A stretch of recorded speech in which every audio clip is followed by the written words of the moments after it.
ಜೀವನ ನಮ್ಮನ್ನ ಅತ್ಯಂತ ಕಠಿಣ ಪರೀಕ್ಷೆಗೆ ಒಳಪಡಿಸಿದಾಗ ಏನಾಗುತ್ತೆ?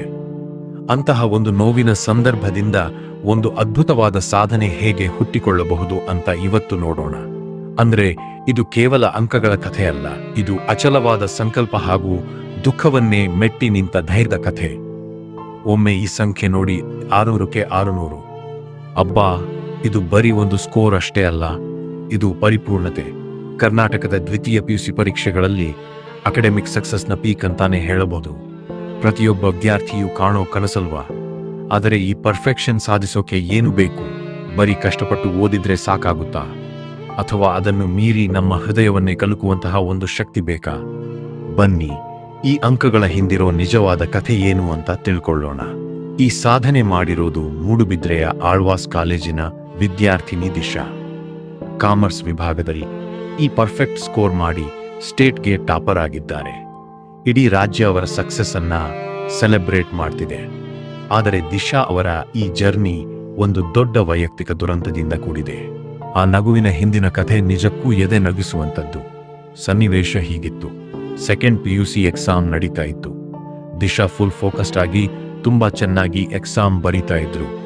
ಎಲ್ಲವೂ ಅನ್ಕೊಂಡ ಹಾಗೆ ನಡೀತಾ ಇತ್ತು.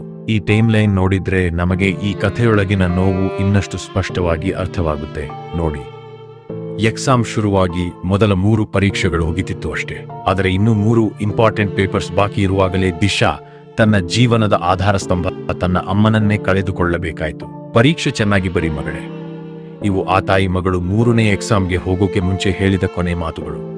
ಅದೇ ಕೊನೆ ಮಾತುಗಳು ಅಂತ ಅವರಿಬ್ಬರಿಗೂ ಗೊತ್ತೇ ಇರಲಿಲ್ಲ. ಪರೀಕ್ಷೆ ಮುಗಿಸಿ ಆ ಖುಷಿಯಲ್ಲಿ ಅಮ್ಮನಿಗೆ ಹೇಳೋಣ ಅಂತ ಮನೆಗೆ ಓಡಿ ಬಂದ ಆ ಹುಡುಗಿಗೆ ಕಾದಿದ್ದು ಮಾತ್ರ ದೊಡ್ಡ ಆಘಾತ.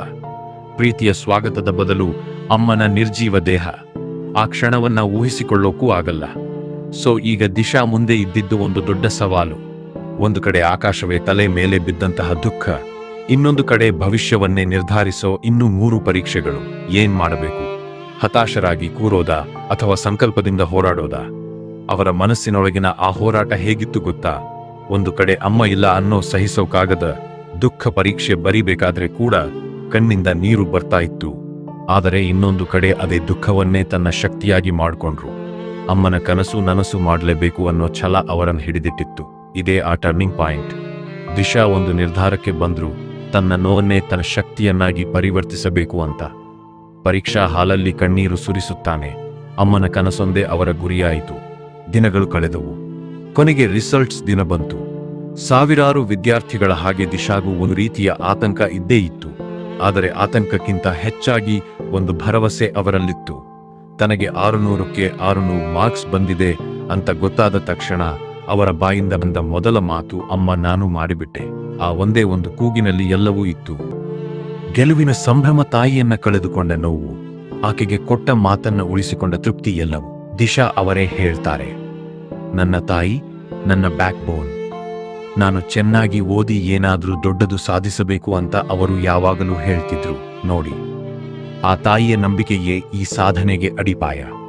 ಹಾಗಾದರೆ ದಿಶಾ ಅವರ ಈ ಇನ್ಸ್ಪೈರಿಂಗ್ ಕಥೆಯಿಂದ ನಾವೆಲ್ಲರೂ, ಅದರಲ್ಲೂ ವಿಶೇಷವಾಗಿ ವಿದ್ಯಾರ್ಥಿಗಳು, ಕಲಿಬೇಕಾದ ಪಾಠಗಳೇನು? ಬನ್ನಿ ತಿಳ್ಕೊಳ್ಳೋಣ. 3 ಬಹಳ ಮುಖ್ಯವಾದ ಪಾಠಗಳಿವೆ. ಮೊದಲನೆಯದು, ನಮ್ಮ ಜೀವನಕ್ಕೆ ಒಂದು ಆಧಾರ, ಒಂದು ಉದ್ದೇಶ ಇರಬೇಕು. ಅದೇ ನಮ್ಮ ವೈ.